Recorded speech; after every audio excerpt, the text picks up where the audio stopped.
Leo, what's up? We're going to do a reading for the Leo collective. My intent with tarot is divine guidance and loving clarity. I've been working with tarot for over 10 years and offering private readings for almost 6 years now. So feel free to check out my website and subscribe there. And if you're liking the videos, obviously it'd be great if you subscribed here too. So, divine guidance and loving clarity is my intention here with tarot. Divine guidance and loving clarity. Let's see what energies we get or what messages we get for the Leo collective.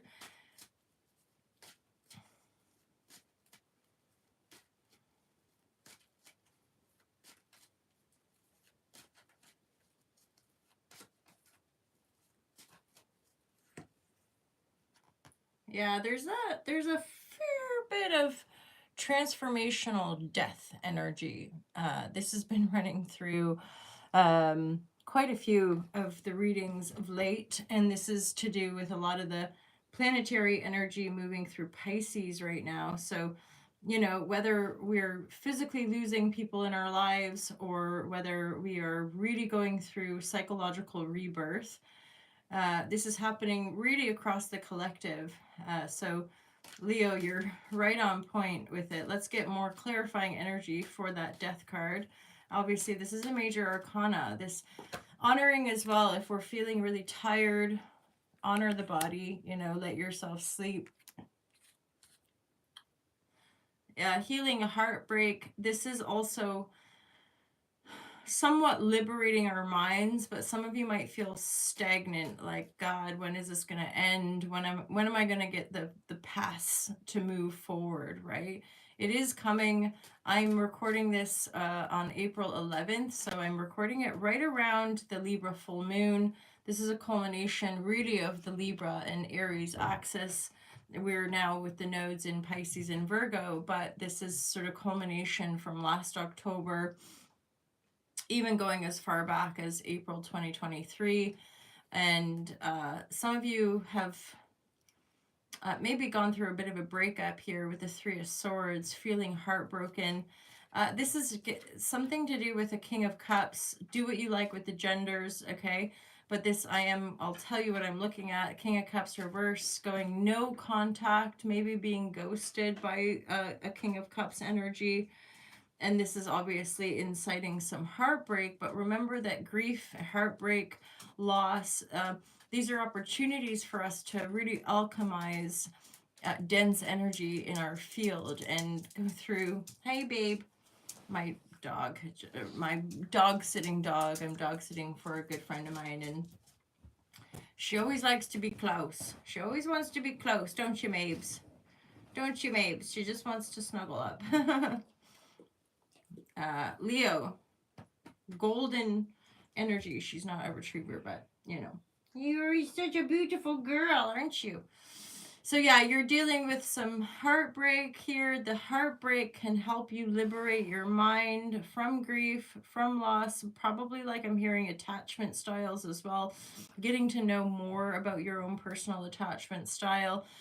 This would be an energy as well. They're not in their integrity, so they might have been lying. They might have been saying stuff to butter you up a little bit, but they've ghosted. They've gone. No communication is happening here, and it's left you feeling heartbroken. Yeah. Hence the death energy. You know, losing people, going through losses. For some of you, this is, you know, possibly connected to the paternal lineage. So there could be a father figure or an authority figure in your life that's also that you're in no contact with, or that they're at a distance.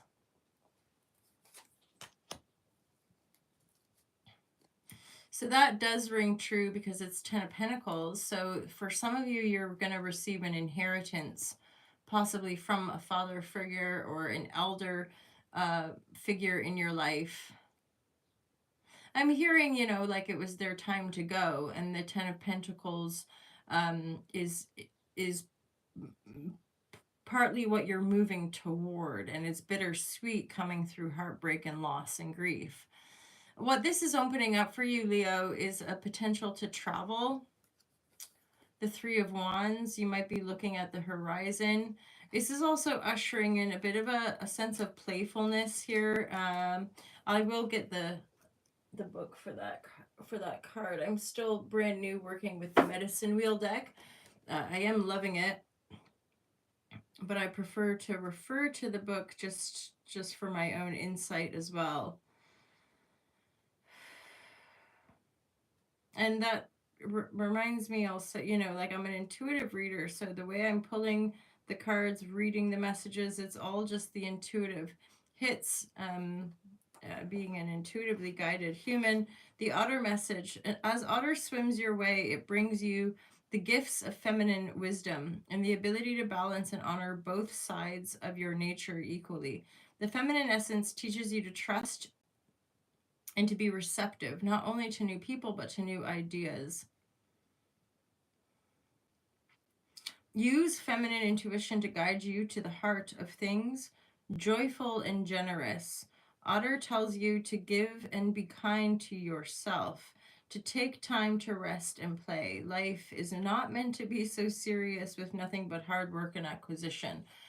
And that, you know, is a lot with that death energy here, this psychological rebirth, these quantum leaps and changes that we're making as a collective. This is reverbing obviously within the personal, and we're all sort of endeavoring these quantum breakthroughs within ourselves, right? With to really access the greater balance of the feminine and masculine energy, in how we attune to our femininity, how we are able to open and be vulnerable, but also open, you know, vulnerability goes hand in hand often with receivership. When we can sort of open ourselves up to be more vulnerable to people in our lives, it's like asking for help. Asking for help can be a huge vulnerability for a lot of us. And, you know, Leo, truly, you're meant to shine, you're meant to be seen. And so part of your sort of gateway to freedom can be that vulnerability piece, especially if we're going through a major upheaval in losing figures in our lives, and or going through a heartbreak, being ghosted, going through those trials and tribulations within our more intimate relationships is often a trigger point for greater awakening, or certain grounding into authenticity. You know, attuning to our femininity is being more vulnerable, is being more authentic, is being more honest, okay? And there is inheritance here, which, what, as you overcome the grief, as you heal the heart, there's an opportunity for travel, which also indicates to me that otter energy of play and rest. And for some of you, it might give you a bit of a break in the grind, in the work. Why? Well, because the sword energy here is sort of telling me you're not going to be moving forward in the direction you were going. This is a stopgap. This is a pattern break. This is like, whoa, I did not necessarily see that coming. And here we are. And now there's this inheritance. Yeah, definitely. Some of the Three of Wands energy have ships, sailing ships. Straight up, you might go sailing, you might go on a bit of an adventure. Something about this character's hair and the way her hair is sort of tethered to her past. And it's something to me about remembrance. We know our past as the now, and we endeavor our future, right? Through vision, through expansion, through travel, experiences that help us broaden our horizons, that also help us broaden our sense of self. I'm hearing something about being able to integrate our knowing through this, the loss and the permission slip to travel, be free, access some of that free spiritedness and creation energy. See, it's like knowing your mind, lighting up the divine mind. This is, I'm looking at a female, but it's a King of Swords, but that's the sword of truth. And the way her crown, if you can see that, the way her crown is lit up, the sword of truth, there's a connection to the earth herself, right? And then the quantum gate, the kind of accessing our divine wisdom as well. And then knowing that with the sword of truth will help you to move forward as well. But for there's definitely a downturn. So some of you have definitely gone through a breakup, losing someone or being ghosted by somebody, which is incredibly painful. And then on top of that, for some of you, if it's not just that, there could be a loss that then has a kickback with regards to in inheritance, receiving the Ten of Pentacles, suddenly having a whole lot more pentacle at your disposal, which for some of you, if you're going through a profound transformation, which the cards are indicating that, then you're being guided to travel, to go on a bit of a journey of self-discovery, a gap, y'all. Travel always offers that. Like in my experience, when we travel to distant shores or we go to places that are unfamiliar, there's often a bit of a anticipation energy where we feel the fear and we do it anyway, and then we get to this foreign land, we get to this distant shore, we learn new things, we learn about new cultures or different cultures from our own, and of course that expands our sense of self, that expands our connection to the world, right? Because we're no longer in our own little bubble. Yeah, there's this newness, innocence here as well, right? Often when we really heal the heart, we come out the other side reborn because we're feeling new, we're feeling curious even, like what now? If I'm not going to be with this person, or we're no longer entangled, um if I'm no longer trying to please my parents, for example, or please the paternal or the familial system or lineage, then we're not going to be working in the same way. So this is definitely like travel and going to distant shores, doing things that for you are out of the norm because the norm isn't working anymore. You might be feeling a bit stagnant, a bit like all these new perspectives are coming in. You're healing a lot of heartbreak and heartache. And then feeling this innocence, this desire to just play and go be free. And the Ten of Pentacles is like, you definitely got the money for it. You're being ushered to release burdens, okay? You're being ushered to release burdens and to not work in the same way you have been working. This is a massive release point and massive sort of transformation of you, right? And stepping into more of your divinity, or stepping more into your authenticity. But it looks like certainly for the signature of this reading, it's like you're being given the finances for one, or the pentacle, or the resources to travel, knowing that you're always connected, right? We can say we're always connected within the Akashic record, but we're also connected just through our knowing.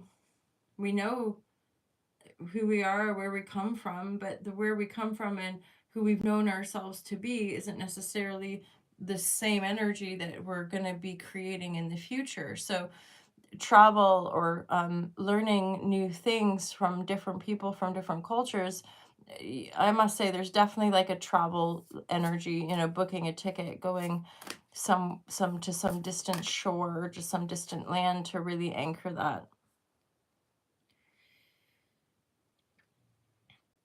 So this energy is saying you'll survive this. So this is speaking to those that are resonating with, being in deep grief, deep pain.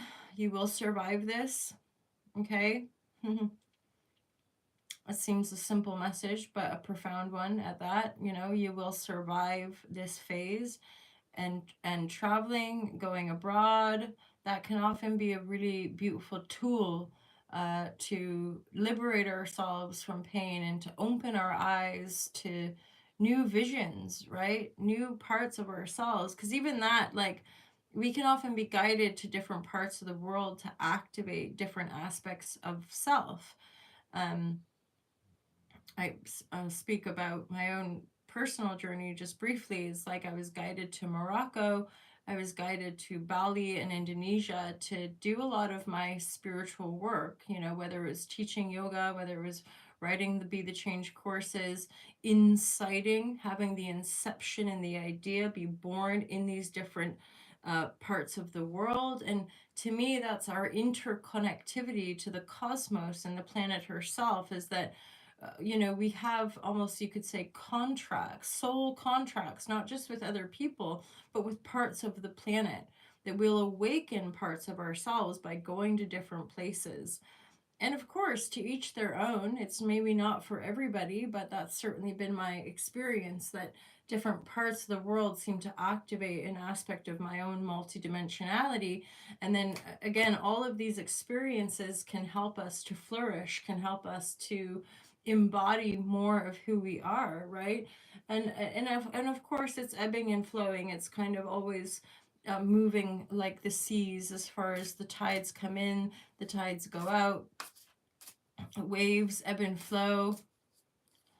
Energetically, we can look at the cosmos and see sort of um, patterns, patterns and cycles of creation. So we have these spiral dynamics and we have these wave forms, right, which are all embodied within self, that we can see the ebbs and flows, like we're awake and then we're asleep. We're feeling supercharged and high vibration with lots of energy, and then we're feeling kind of downturn and wanting to luxury, wanting to rest, wanting to just look after the vessel. So it's all kind of honoring the self from within the unity construct of love, right? Love is the sort of backbone of all of this creation, but not in any kind of airy fairy woo woo. It's more an anchor point within the dark divine, right? Within that kind of voidal spaciousness, or the silent witness. Some of you, the solar calm energy just gave me the message of like spiritual awakening. So for some of you, again, an ego death can definitely represent a kind of dark night of the soul, and going, if there's heartbreak here, obviously, right? We might be really feeling into the dark, and but remembering that within that we can often access peace and stillness and quietude. So don't resist it. Don't resist it. Allow yourself, knowing that when we can embrace the downturn, when we can embrace these times of pain, um, which to me is alchemy, it's always offering us an opportunity to heal some profound stuff, right? And that alchemizes, and then trusting there will be an upturn eventually. you know it's all moving constantly. So eventually there will be an upturn, there will be clarity, calm, accessing more of your alignment. It's, shifting gears a bit. So rather than chasing and seeking and trying and proving, there's just a deeper access point to what is alignment to you. And that was reflected even recently with some teachers about that we cannot access that truer alignment if we're in survival mode. Survival mode is an aspect of our past construct in the enslavement system of this world of separation. So feeling into alignment, that's the feminine principle, right? And that requires us to feel safe. It requires us to be calm when we're triggered, when we're heightened, when we're unsafe, when we're in the fear. In essence, we're having to work through a lot of those densities, right? To then eventually purge, clear them out, and know that your life is being reborn, right? And there's a greater stillness within that quantum connection. So let yourself cry, let yourself feel the heartbreak without shame. Often it's the mental resistance. It's the it's the denial, it's the bypass. It's like, I shouldn't be feeling this. And I've worked in the world of well-being for so long, and worked in retreats and worked in transformational settings for so long. I've witnessed it, especially on my own personal healing journey, writing my book, and then working in these retreat settings where I've witnessed people swallow their emotion, like as a very physical thing, where like they stop the emotion. And I always encourage people, like, it's part of the totality. We think about changing our food or exercising to move energy. Crying and feeling our emotions in safety is a huge shift, physically speaking. That people would hit walls, they would hit exhaustion levels, they'd be like, I can't walk anymore, I can't, do this. And it's like, because there's usually some big emotional clearing that needs to take place. And then on the other side of that emotional process, emotional storm, emotional purge, as in just crying and crying for England, that we feel energized after, we feel lighter, we feel, it's like the calm after a big storm. The same as with the body, the physical body. Once we cry and purge, there's this serenity and grace that could come through. When we resist, we're kind of we just end up keeping certain patterns in place. Where transformation is total. We're not, we'll always remember, because we all have access to the Akash, we all have access to the quantum. But energetically speaking, we do move through, if we're in that regenesis, we do move through barriers that we probably felt or believed once that we would never be able to change, we would never be able to move through. And again, to each their own. People are at different phases of their journey, right? Where people, like, they want these miraculous changes and shifts, but they're in denial, and or they're resistant to listening to what someone or whomever might be expressing, like, well, you need to do the emotional mental work. And they're like, well, I just want to diet. mm. Like, I'm just going to go on this diet to change my body, but that usually doesn't last. It's a temporary fix, and then we tend to rebound back into old patterns unless we're shifting the cellular information, right?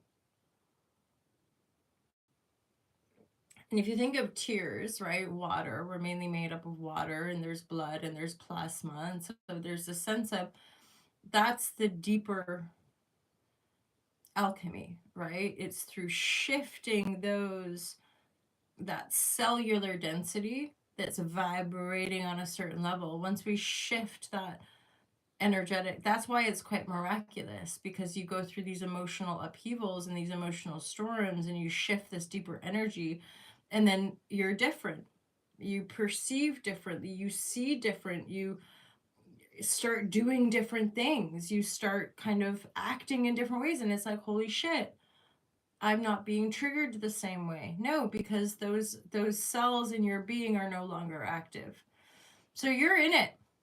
You're in it, Leo. You're in this transformational energy. May peace be with you. Let me know if that lands for any of you guys. I'm going to close it down. Once I've pulled from all 7 decks, I tend to know that the reading is coming to completion. So have a wonderful time. I'll look forward to seeing you guys in your next reading. These are timeless, but I'll let you know the time. As far as it's April 11th, I'll be finishing the 12 signs and then just restarting the 12 signs to offer you guys a little bit more specific clarity for your own birth chart or constellation. Pardon me. And I'm now offering extended transit chart readings, so where I pull, pardon me, coffee burrs. I work with the tarot, but if you know your birth time, date, and place of birth, I can pull up your transit chart. So at the minute, I'm just offering transit chart readings with cross-referencing the tarot, which again can offer a little bit more value and a little bit more insight, especially if you're kind of into astrology, or you you resonate with that, so I can offer a bit of insight with the astro chart. So feel free to go to ultralove.com, subscribe.